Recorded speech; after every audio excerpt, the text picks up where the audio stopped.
On January 6, 2021, a crowd of over 1,000 well-trained revolutionaries stormed the National Congress building in the United States in an attack overwhelming the security of the United States. The United States. That's what they want you to think. Pardon my German, but holy scheissendas. How can anyone believe that this? If any notion, political, social, historical, pandemical, was the most on the fritz, above and beyond anything else, this is it. So if you like getting your blood pumping by wild-ass political intrigue and hypocrisy, click the like and subscribe buttons. Then put your buffalo headdress on and click the bell for future warnings on revolutionary insurgencies that aren't even happening. So in case you're wondering, the title for today's entry is, If It Walks and Talks Like a Duck, It Must Be an Insurgency. Or, whatever. But before I get started, sit back, draw up a cup of your favorite revolutionary tea, and watch and listen as I elaborate. No matter whose side you're on, the elections of 2020 were a mess. There was so much reported election fraud that it did become questionable that the results could be trusted. The first half of that statement is fact. The second is more theoretical. Why, you ask? Here, I'll explain. Then President-elect Biden was already showing advanced signs of Alzheimer's disease, and it was questionable whether he even could control his poop scoop.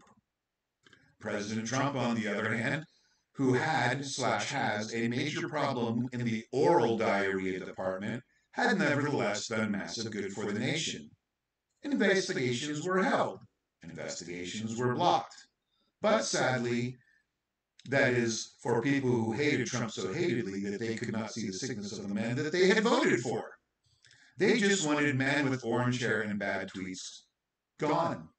And they weren't subtle about it, posing with fake, bloody, severed head of Mr. President Cheeto. Yeah. Not subtle at all. So on the new president went. Left wing got power, right wing got mad. Left wing said, pfft. Right wing said, pfft. And then on January 6th, 2 weeks before Pres-elect Biden was to get his puppet strings pinned to the ceiling of the Oval Office, protests broke out around Washington, D.C. President Trump stupidly and raucously told protesters to get louder and louder and not stop until Democrats heard them. Super duper stupid. And they did. A mixed group of goose crackling mad protesters, and some possible rioters made their way to the Capitol building, ran up to the building, and finally, freaking somehow, got inside. Now look, I watched the video. Correction. Videos. I watched them on many TV news channels, many streaming video sites, and while it is important to view every political and social issue from every perspective, let us all agree to exclude MSNBC as a valid news source. Why? You know when you eat dry roasted peanuts, but you don't chew them thoroughly, and then they ow. When you poop? That's MSNBC. Anyways, I watched lots of the videos on the January 6th Capitol riots, and here is what I saw. I saw a large, angry, frustrated group of people so set off at being ignored and unrepresented in politics and affairs that they stormed the halls of Congress to be heard. 95% of them were just that. This was not a planned or organized insurgency. People were laughing, people were taking selfies once they got inside. Revolutionaries do not take selfies. These guys didn't even know where anything was, but they were only in there to make a statement, make their point, then leave. That's all they wanted. But just as BLM was taken over by Antifa, message lost, so happened here. Tactic fools dressed up in tactic gear advanced tactically with tactiflex cuffs yelling, "Where is she?" and "Get Mike Pence." None of which was tactful at all. That 5% or so of the participants were revolutionaries.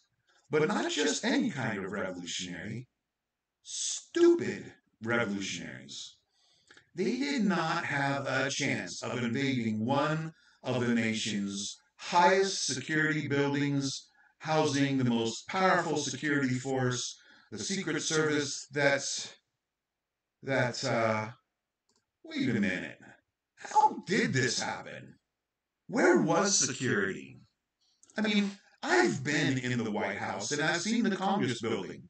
There's security everywhere.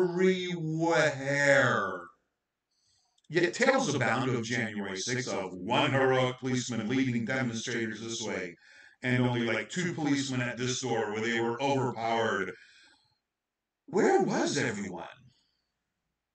I mean, think about it. Demonstrations, some with potential to become riots, were going on all over Washington, D.C. and the surrounding area of Maryland.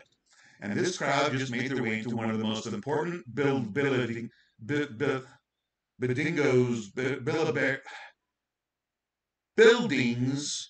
in the nation.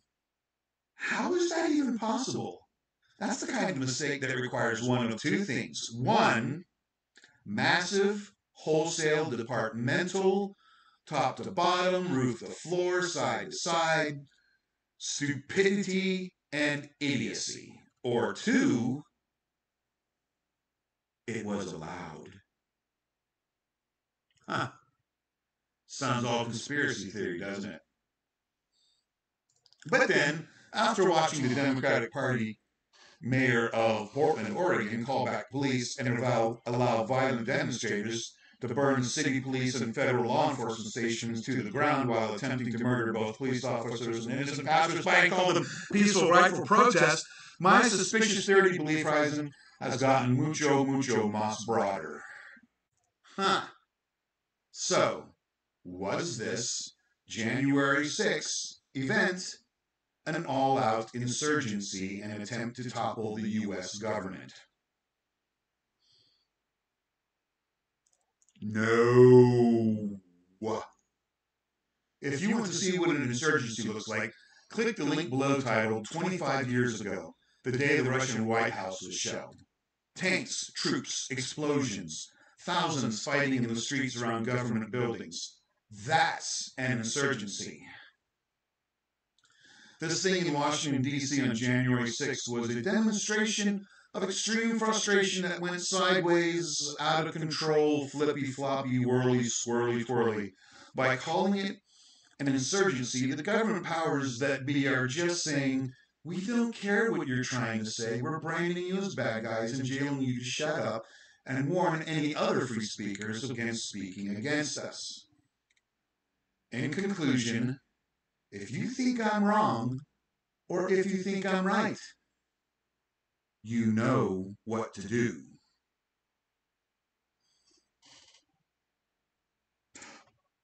And by you know what to do, I mean click the add and like and subscribe buttons and the bell to get notifications about new videos. Please, please, please don't go storming the halls of Congress or Senate or anything on my behalf.